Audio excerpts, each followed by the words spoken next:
இந்த கோயிலிருந்து ஒரே ஒரு கல்லை நீங்கள் எடுத்துட்டிங்கன்னா இந்த கோயிலில் இருக்க பாதி சொத்து உங்களுக்கு தான் அப்படின்னு சொன்னால் நம்ப முடியுதா? அட ஆமாங்க.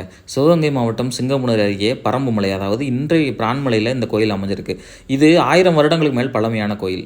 இந்த கோயிலில் ஏகப்பட்ட ஆச்சரியமான விஷயங்கள் இருக்குது. அதில் ஒன்று தான் இந்த தூணுக்கு நடுவில் இருக்க கல். என்னடா கல்லுன்னு சொல்கிறா, நான் உள்ள ஒரு கல்லுமே இல்லையே அப்படின்னு நீங்கள் கேட்குறது எனக்கு நல்லாவே புரியுது. சின்ன வயசுலலாம் அந்த இடத்துல வர்றப்போ இந்த தூணுக்கு நடுவில் ஒரு உருண்டையாக ஒரு கல் இருக்கும். அந்த கல்லை நீங்கள் அது எப்படியாவது வெளியே எடுத்துட்டிங்கன்னா இந்த கோயிலில் இருக்க பாதி சொத்து உங்களுக்கு அப்படின்னு பெரியவங்க சொல்லி நான் கேள்விப்பட்டிருக்கேன். நாங்கள் பல தடவை சின்ன வயசுலலாம் முயற்சி பண்ணுவோம், ஒவ்வொரு தடவை போகிறப்பையும். ஆனால் அது வெளியே வந்ததே இல்லை. அது இப்போயுமே கண்டிப்பாக யாராவது உடச்சி தான் எடுத்திருப்பாங்களே தவிர இதில் எடுக்கிறதுக்கான வாய்ப்பே இல்லை. உள்ளே எவ்வளோ பெரிய கல் இருக்கும்.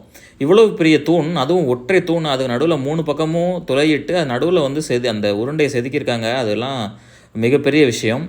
அந்த காலத்தில் கோயில் கட்டுறப்போ பாருங்கள், ஒவ்வொரு தூண்லையும் என்னமா தனித்துவமும் பண்ணலாமான்னு சொல்லிட்டு அவ்வளோ யோசிச்சு யோசிச்சு கட்டியிருக்காங்க. இந்த மாதிரி ஆச்சரியமான விஷயம் நீங்கள் ஏதாவது பார்த்துருந்தீங்கன்னா கமெண்ட்டில் சொல்லுங்கள்.